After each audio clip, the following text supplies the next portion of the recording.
이곳에 우리와 함께 하시고 우리의 기도를 들으시며 우리의 간구를 들으시고 우리의 예배를 받으신 하나님을 찬양합니다. 오늘도 이곳에 오셔서 우리들의 모든 예배 가운데 함께 하시고 말씀하시고 들려주셔서 우리가 하나님의 그 말씀을 잘 들음으로 믿음으로 깨달아지게 하시고 믿음으로 믿어서 하나님의 뜻을 이루게 하여 주시옵소서. 오늘도 주님의 말씀을 잘 들음으로 우리의 귀가 주님의 음성을 듣기에 아버지 빠르게 하시고 우리의 입이 주님을 말씀을 전하게 하여 주시옵소서. 오늘도 말씀 가운데 함께 해주시기를 원하고 예수님 이름으로 기도하옵나이다. 아멘. 우리 인사 나눕니다. 예수님 덕분에 살만 납니다. 예수님 덕분에 신바람 납니다. 예수님 덕분에 신바람 납니다. 예수님 한 분으로 만족합니다. 예수님 한 분으로 만족합니다. 예수님 최고세요. 예수님 만세. 예수님 만세. 예수님 만세. 할렐루야. 아멘. 오늘의 말씀의 제목은 회개하는 자에게 용서를 이라는 제목을 가지고 말씀을 드리려고 합니다. 바울은 이 말씀을 보니까 1장과 2장에는 보면 근심에 대한 말이 많이 나와요. 근심했다, 눈물을 흘렸다 이렇게 말씀을 하셨는데 이것이 자기 어떠한 생활고나 자기 어떠한 당면한 세상적인 어떤 문제 때문에 눈물을 흘리고 근심을 한 것이 아니라 오직 복음을 위한 것이며 진리에 대한 것이었다라는 것이죠.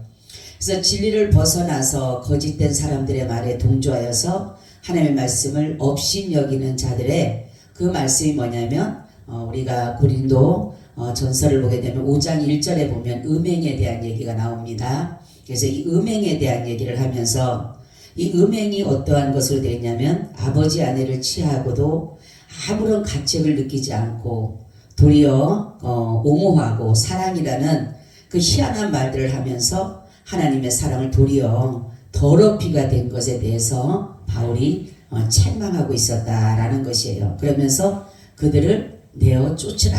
그러면서 그들을 뭐라 그랬어요? 누룩과 같다 이렇게 말을 했어요. 누룩은 이것을 뭐를 하냐면 부풀게 하는 게 있어요. 그래서 부패시키는 것이 있는데 이것이 바로 이러한 작은 덩이가 작은 누룩이 큰 모든 것들을 부풀게 해서 부패하게 만드는 것처럼 이 음행이 어떤 한 사람으로 끝나는 것이 아니라 계속적으로 그 교회 안에서 퍼져가게 되다 보면 음욕이 정말로 모든 것에 다 퍼져져서 그 교회가 정말로 음행의 연고로 하나님의 진노를 살 수밖에 없기 때문에 바울은 이 일로 인하여서 너무나도 마음이 아프고 근심하게 하면서 어떤 생각이 들었냐면 정말로 눈물로 이런 것들을 이들의 음행의 연고로 많은 사람들이 묵인하는 것을 보면서 고린도 교회를 해서 날마다 눈물로 기도하면서 살았던 그였습니다. 그래서 바울은 이 일로 근심하게 되었고 눈물을 흘리며 그들에게 복음으로 인도하려고 했습니다. 바울은 뭐라고 하냐면 자신만 이러한 것이 근심이 아니라 또 거기에 있는 정말로 고린도 교회 그렇지 않는 사람들 그런 사람들에게도 도리어 이것이 근심이 됐다라고 이렇게 말씀을 하면서 바울이 뭐냐면은 이들을 책망했다 이랬어요. 책망했다. 그래서 이렇게 책망했다라는 것을 여기는 보니까 출교했다며 출교를 시켰다. 그런데 이들이 출교의 원인은 뭐래요? 우리가 출교를 하는 이유가 뭐죠? 그들이 내범치고 유기시키고 내버려두기 위해서 그런 것이 아니라 뭐 하기 위해서? 다시금 그들이 그 죄에서 돌이켜서 회개하고 돌아오기를 위해서 바라는 마음으로. 그래서 육은 죄를 범해서 거기에 대한 상당한 어려움을 당하지만은 영은 그것으로 인해서 다시금 하나님의 은혜를 입고 구원에 이르기 때문에 바로 때로는 이 출교도 필요하다라는 거죠.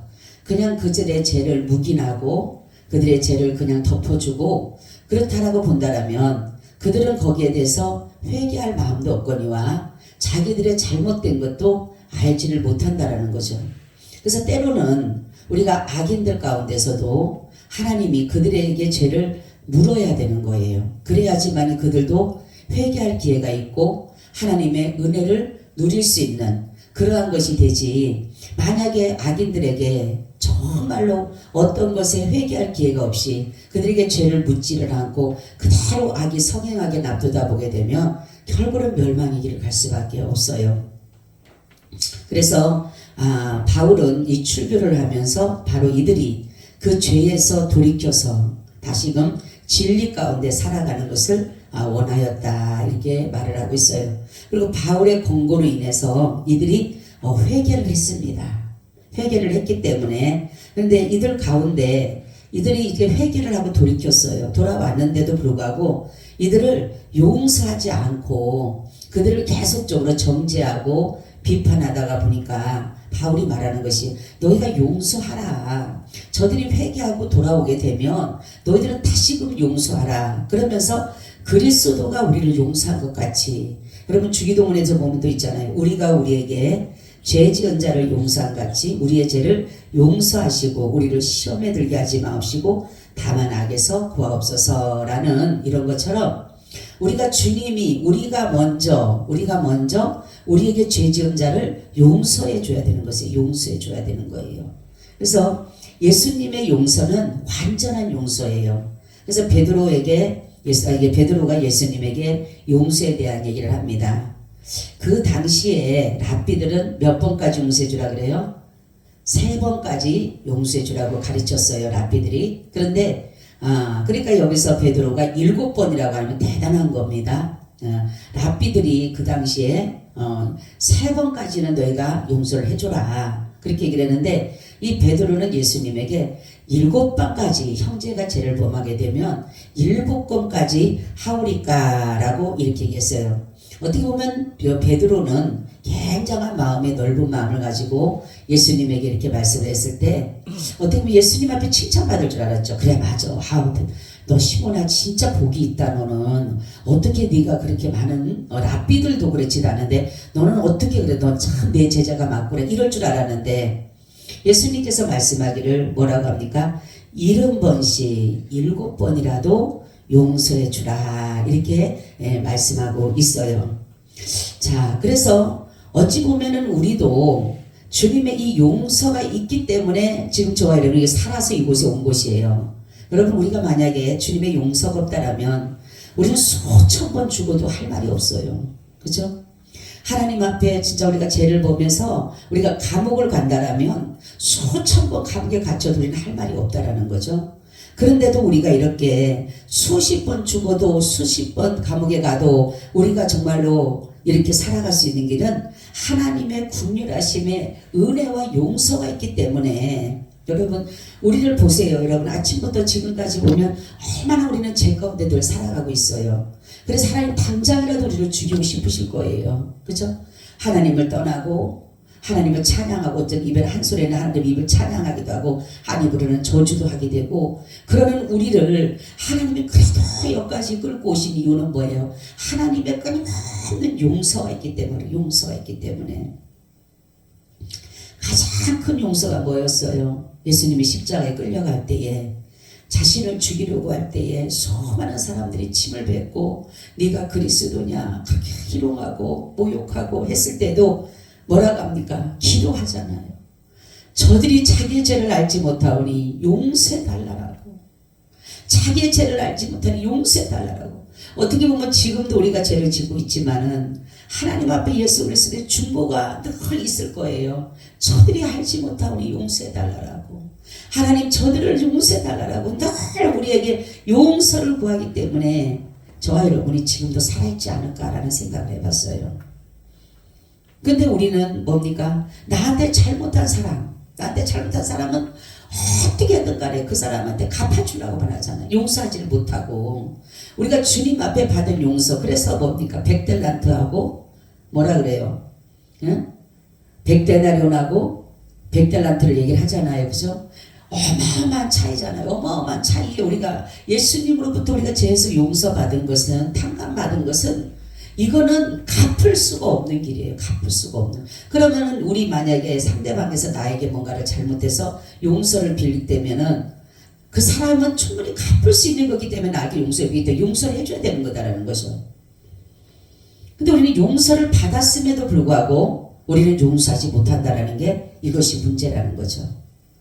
우리는 은혜를 갚지를 못해요. 하나님 앞에는. 여러분 뭘로 은혜를 갚아요? 여러분 몸을 들인들 우리가 하나님의 그 은혜를 갚을 수 있을까요? 제가 오늘도 이렇게 지나가면서 이런 여러 가지 기도하면서 하나님 이런 거 내가 막 이렇게 기도했는데 하나님이 그 문제를 하나님 아름답게 해결해 가시더라고요.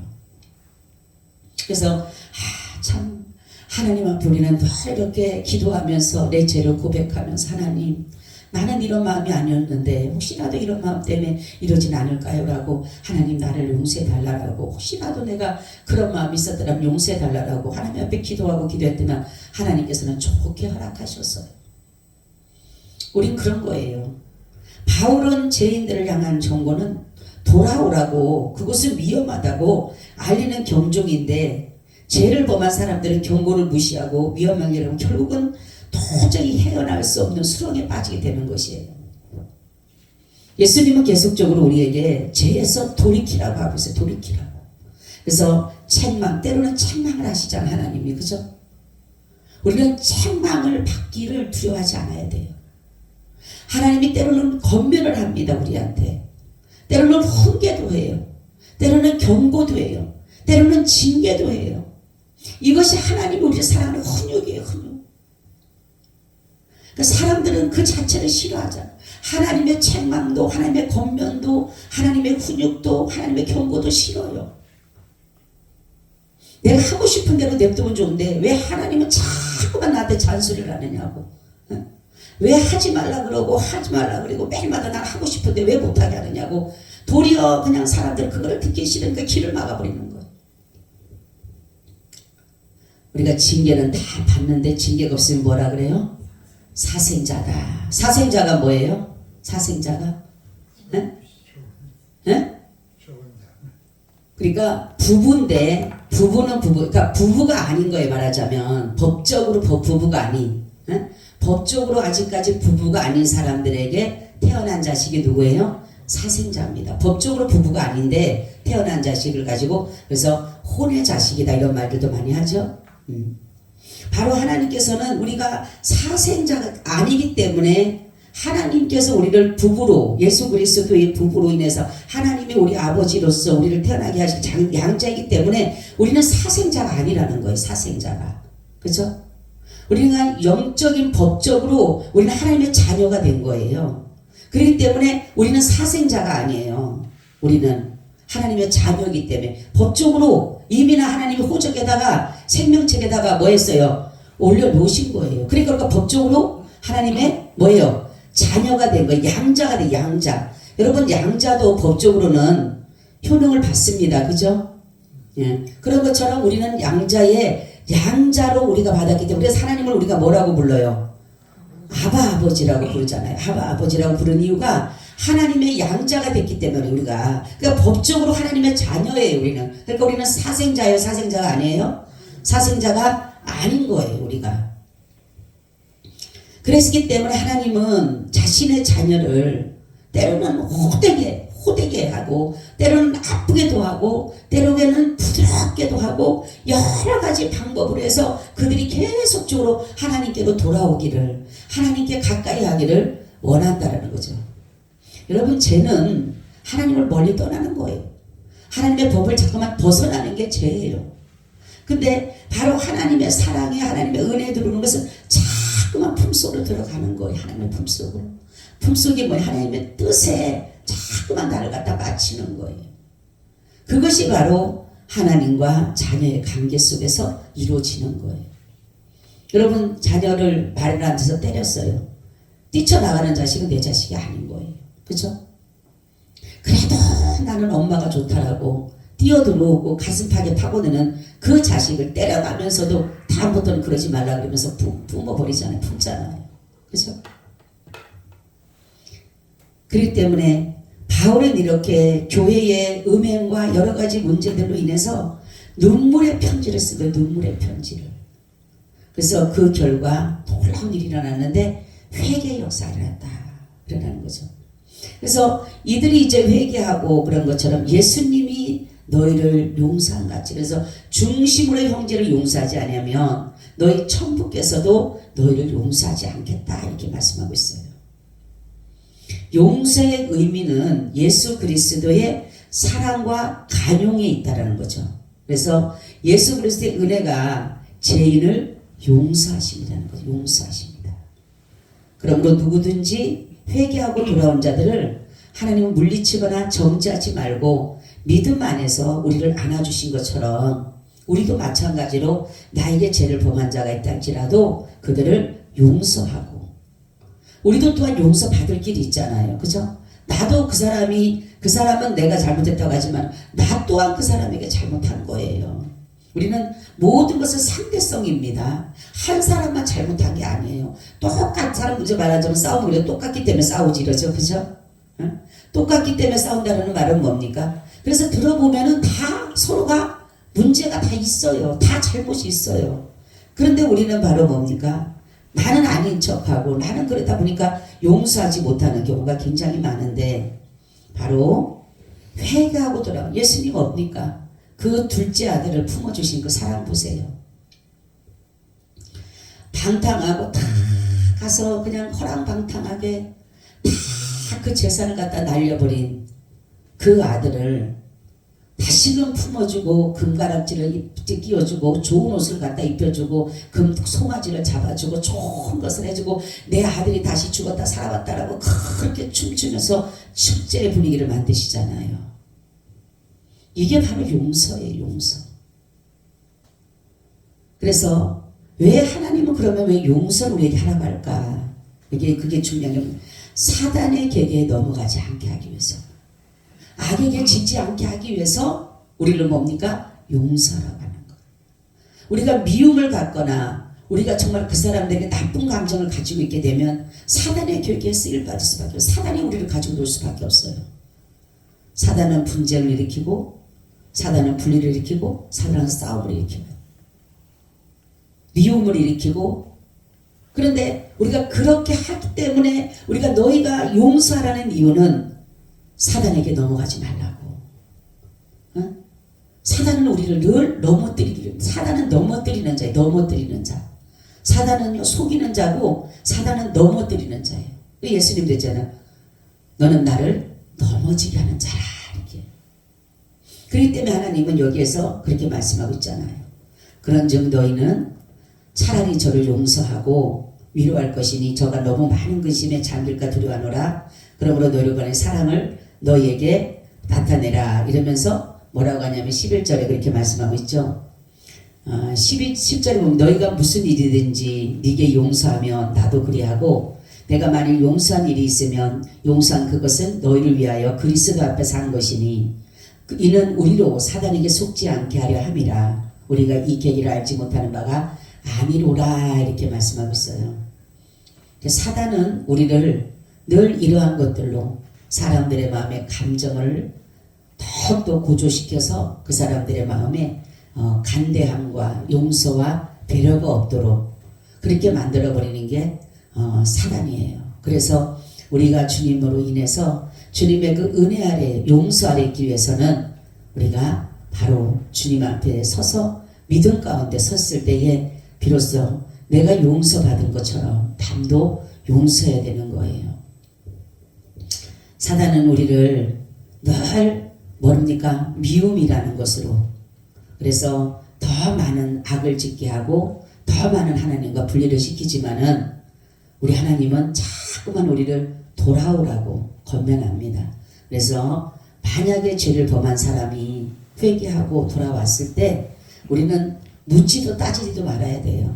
그가 회개하고 돌아왔을 때는 같이 안아주고 그를 품어주고 간용하고 용서하고 지나갔던 것들은 다 품지 말고 다 제거하고 예수님의 사랑으로 품어야지만이, 바로 왜 예수님이 이렇게 말씀하냐면 예수님이 그렇게 하셨기 때문에 그래요. 그래서 우리에게 용서를 구하라고 하는 거예요. 용서를 하라고 하는 거예요.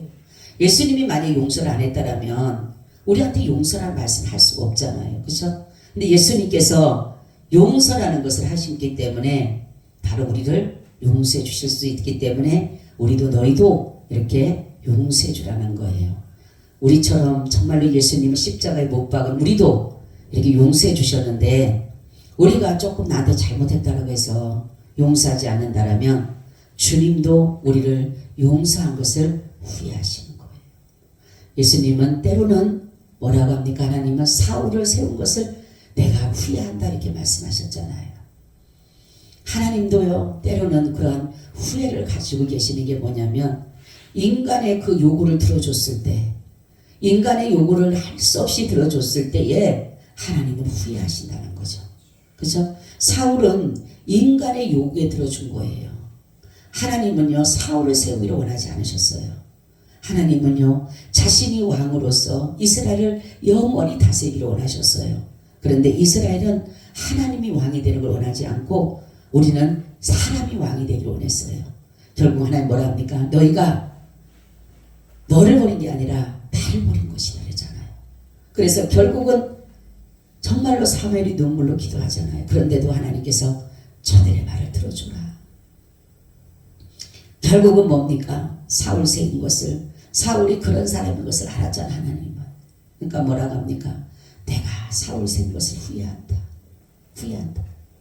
그러니까 여러분 우리는 정말로 주님 안에서 사랑하고 용서하고 화해하고 간대하고 간용하고 배려하고 이러한 것들로 우리가 나간다면 주님은 우리에게 어떠한 잘못을 했더라도 주님도 우리를 품어주신다는 거죠.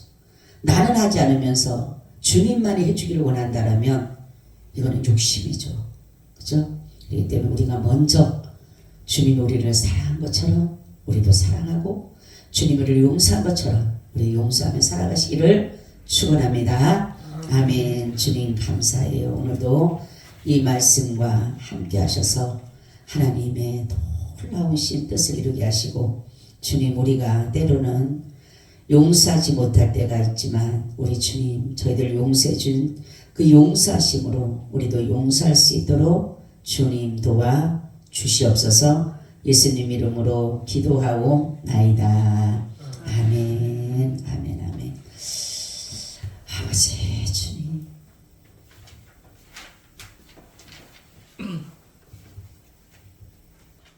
다음 주부터 우리 장로님이 금요 철야 좀 하셔요.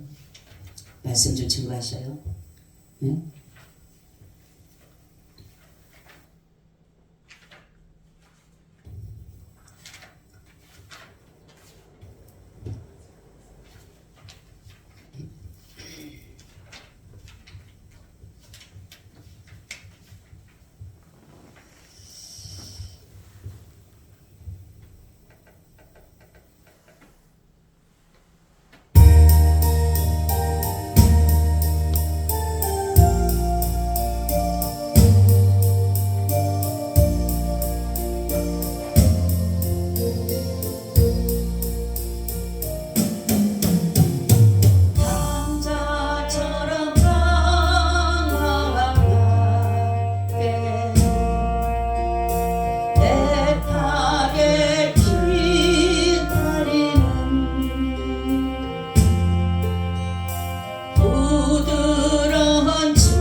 주시지.